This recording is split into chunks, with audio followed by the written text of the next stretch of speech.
Hello and welcome to Andy's Real Life Reviews, a place where you will get genuine, honest reviews on your sports kit from a genuine sports person who enjoys what they do.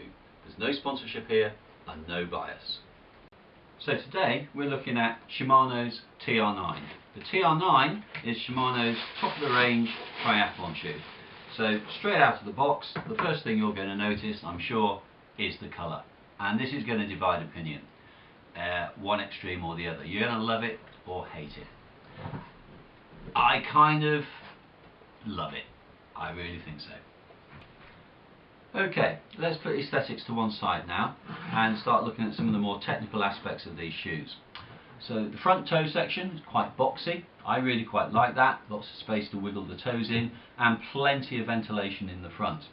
If we turn the shoe over, we'll notice exit ventilation holes here at the toe end as well. So that means you're going to get a really good airflow through the toe section, keep the feet cool, and if you do have wet feet from transition, it's good water drainage and you're going to dry those toes out pretty quickly. Personally, I don't have that problem. I probably spend far too long in transition and my feet are dry to start with. Moving on to the sole, this is a full carbon sole. It's really stiff. The cyclists amongst you are going to love this. Massive. The power transfer on this sole is excellent. I've struggled, even with my better cycling shoes, I've not come across a sole that's been quite as effective as this. At the front and the rear of the sole you will notice rubber pads, and again, if you're the sort of triathlete that in transition is going to run in your shoes, these are going to prolong the life of the sole considerably. Really good little thought there. Turning the shoe back over, you're going to notice we have two Velcro straps. A smaller, thinner one at the front, holding the sort of front part of the foot in place. I found that I've got that set on my shoes now. My foot comes into the shoe in transition quite comfortably, and I don't need to move it. That one just stays where it is. The rear one is again a nice wide strap for use on the bike, with, as you'll see, a metal retaining bar, little loop there, so you can set the shoe up, have it nice and open, and then it's there for you in transition, either on your pedals or on the floor, so you can just slip your foot in.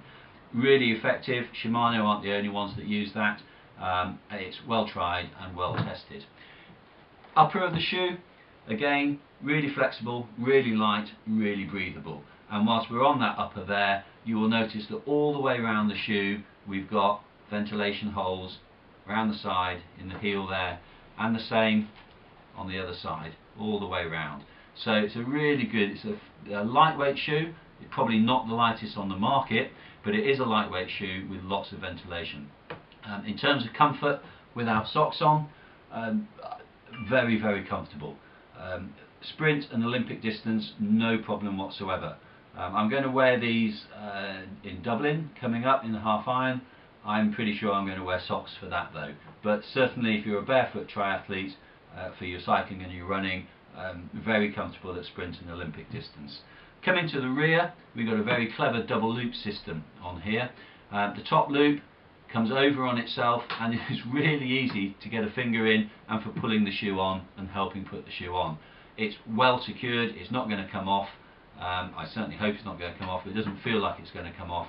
And then lower down we've got a smaller loop that with little indentations, little cut-ins on it for your elastic bands. If you've got transition absolutely sorted and you start with your shoes fixed to your cleats on your pedals, game on. Really, really clever, really designed for that shoe. Now, let's get back to one of my little pet hates that I see on forums.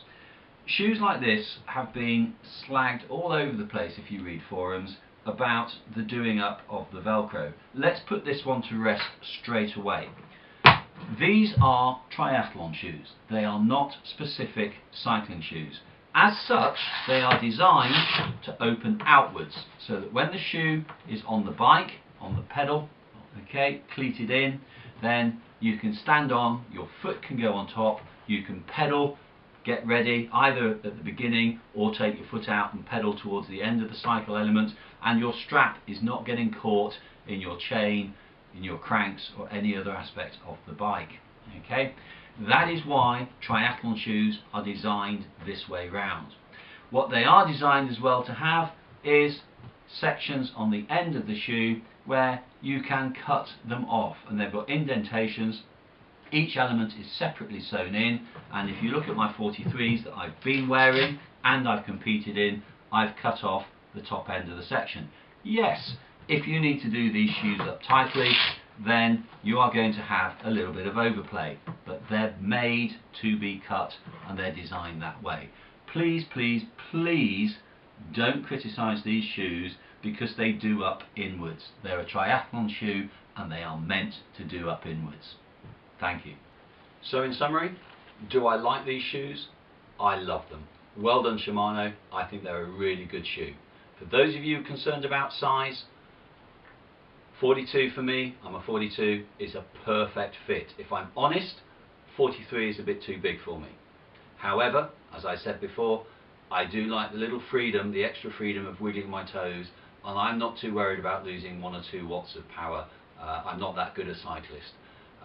What will I use in the future? I guess what I'll become comfortable with. You want to buy a pair, stick with your right size. 42 for me, 42 it is. Thank you, Shimano.